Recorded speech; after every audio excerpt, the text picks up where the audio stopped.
Prepare yourself, as you are about to experience the post-cognitive.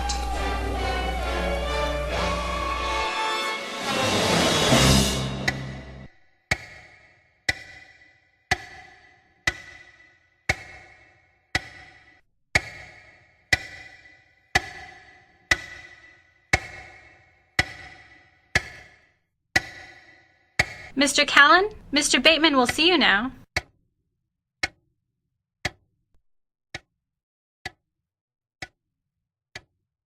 Mr. Callan? Mr. Julius Callan? Yes, sir. Why don't you have a seat? I understand that you work for the State Department. That's right, sir. 6 years. In fact, I worked with one of your very teachers. Mr. Herring, Biology, 101. Yes, sir. Yes, that's how I know. He also tells me you're interested in replacing our retired politics of science professor here. That's correct, sir. What makes you feel you're qualified, Mr. Callan? Well, sir, in my resume there. Never mind the file, son. I want you to tell me, in your own words, why you feel you're qualified to teach at my school. Well, sir, I've always had an interest in both subjects. I wrote my first paper on electromagnetism when I was 12, and I was the first in line at the voting booth when I was 18. I received a master's at Caltech, spent the bulk of my time with the State Department teaching quantum mechanics, and I've always felt that politics and science have coexisted from day one. Man is the foundation of science, and politics is the foundation of man. Sir. Introducing Julius Callan, a shining example of the duality of the modern man. A man whose knowledge was constructed from the framework of books. And as you will soon discover, the page in Mr. Callan's life is about to turn when he finds a volume that isn't found on any shelf of any library. Read on in tonight's story, which we title The Textbook. When the International Council of Scientific Unions decided to establish the International Geophysical Year, it gave way to the study of solar cycles, which ultimately led to the Soviets to launch the Sputnik on October 4th, 1957. It was the world's first artificial satellite, and it orbited the Earth on its elliptical path and helped usher in new developments in space age, both politically and scientifically. You can stop there, Susie May. Now, let's just concentrate on that one event for a second. Who here can tell me about that satellite? What it looked like? Anyone? Come on, it was only 6 years ago. How about you, Harold? Big, sir? How big, Harold? Real big, like a house. Do you play basketball, Harold? Yes, sir. Show me the size of a basketball. That's about the size of Sputnik. Wow! Now, it's a common misconception to assume that... please keep your hands up, Harold.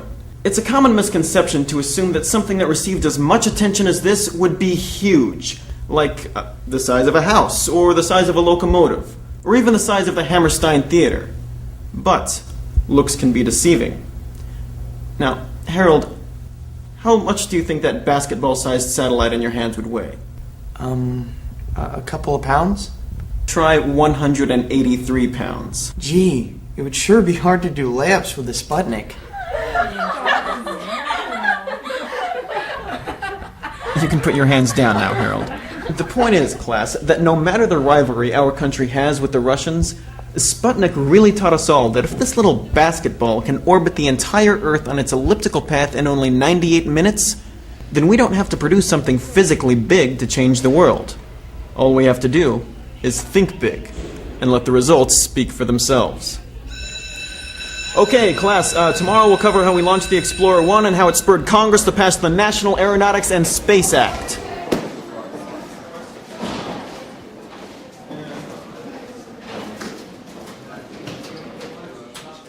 Still using sports analogies to teach your class? Yeah, I'm evolving, buddy.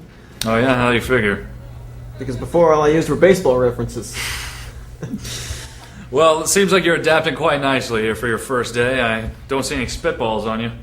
Yeah, I believe it's working out quite nicely. Hey, listen, thanks again for your recommendation to the Board of Regents. Don't mention it. Anything for an ex-fellow patriot. It's not fair what happened to you. I mean, there had to have been somebody on the inside who had it in for you. Anyone can see how fishy it is when your pre-records and post-records are put side by side. Well, hopefully I can just put all that behind me and start again. Well, this should help you out. As you're well aware, the students already got their copy at the beginning of the semester, and your predecessor didn't even leave his left over. So this was shipped in for you yesterday. Really? Why'd they do that? The students told me they had plenty of spare copies in the reference library. Jules, a lot has changed since the last time you taught. Teachers are now given specially printed textbooks with chapter reviews and answer keys already in them, so don't lose it. Right. Well, I better scuttle. My biology class downstairs is enforcing some sort of 5-minute rule. Anyway. Oh, and before I forget, the school is making a banner for when the president passes through Dallas this Friday. The administration thought it'd be a keen idea for all the faculty to sign it before it's on display. Sure, just let me know when it's done.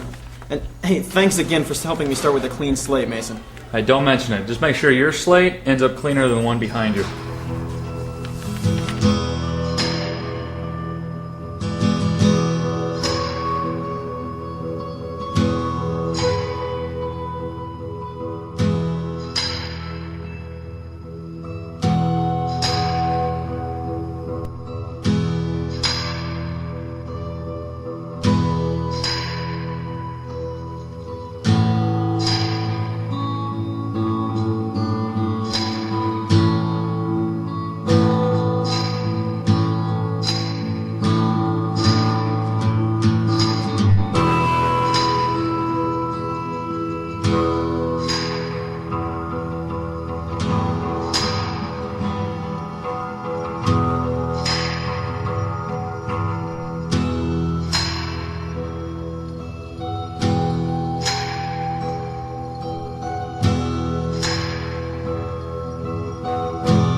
You're new. Yes. Home economics. Politics of science. So, you're the one replacing for Mr. Fallout, huh? Excuse me? Occupational hazard. The man that you replaced taught well into the last couple decades. So? Just how many times would a man as claustrophobic as he was have to demonstrate futility time and time again by hunching over underneath a desk before he decides that his profession wasn't for him? I'm not sure. Neither was he, I guess. It's amazing he lasted as long as he did. Actually, right now he'd be the one trying his best to ignore me instead of you. Had it not been for the resurgence of the fallout with that crisis, with those missiles and those darn pig bays or whatever it was. I'm not ignoring you. Don't flatter yourself. I only said you were trying. Well, really I can't compare your teaching skills with his just yet. But truthfully, he did a much better job of trying to ignore me than you. He was more subtle about it, and he did it without the help of the paper. I'm sorry. We must have gotten off on the wrong foot or something. Did I offend you in any way? No, I'm just slowly coming to conclusions about your personality. Such as? Like your secret interest in quantum physics and your affinity for Italian cooking. I'll tell you, it was much harder to tell these things about you when you had the paper in between us. I'd better go. I have a class. Kate. Kate. Julius. Jules. Nice to meet you, Julius. Likewise. Oh, by the way, about the Italian cooking. Is it because you're a home ec teacher? No. There's sauce on your tie.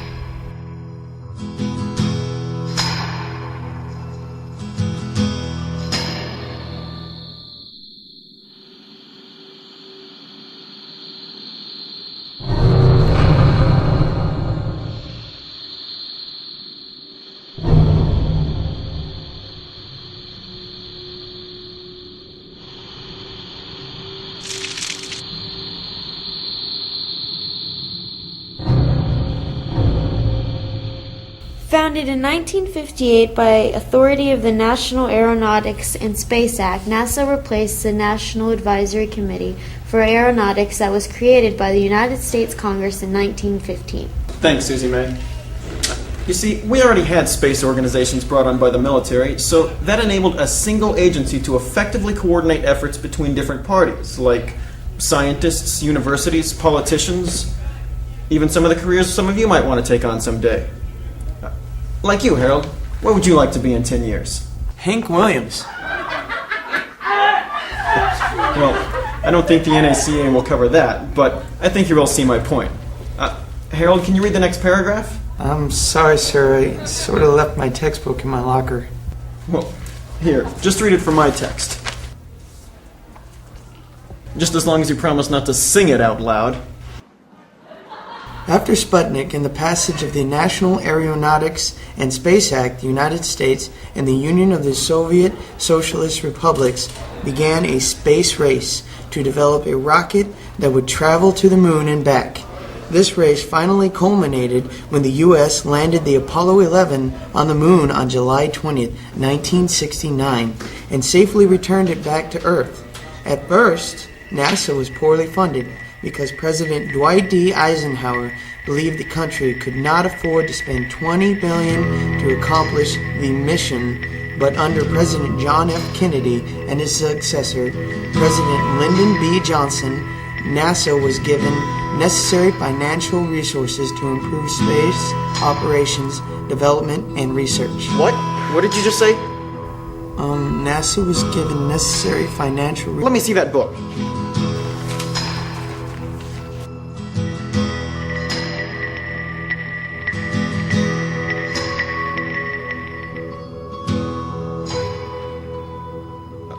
Class dismissed. But Mr. Callan, the period's not over yet. Well, then just read silently to yourselves until the bell rings. Well, what should I read, sir? Here.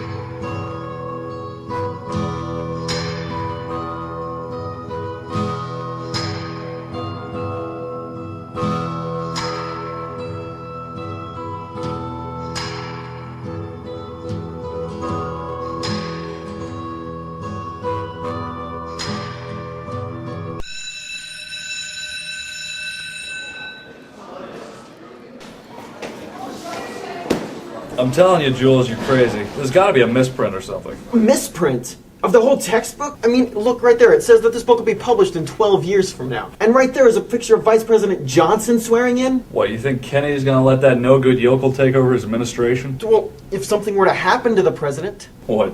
You mean like if he were to die or something? I don't know, something like that. Jules, you gotta calm down. You gotta breathe. Have you ever actually read some of the stuff in this book? Just a few things. Pictures mostly. I'm afraid to read it, really. Well, this has got to be a gag dreamed up by somebody at the Publishers Bureau. I mean, it's got a picture of former Vice President Nixon in there waving his two fingers around for some odd reason. Why don't you go up to the referential library upstairs and ask them to order you the real one, the legitimate one? I can't do that. They might destroy it. I need to know the truth about this before they do anything to it. Well, then why don't you go to the Dallas School Book Depository yourself and see if they had a shipment of Wiseacre textbooks mixed up with ours? Sure. Yeah, I'll do that first thing in the morning.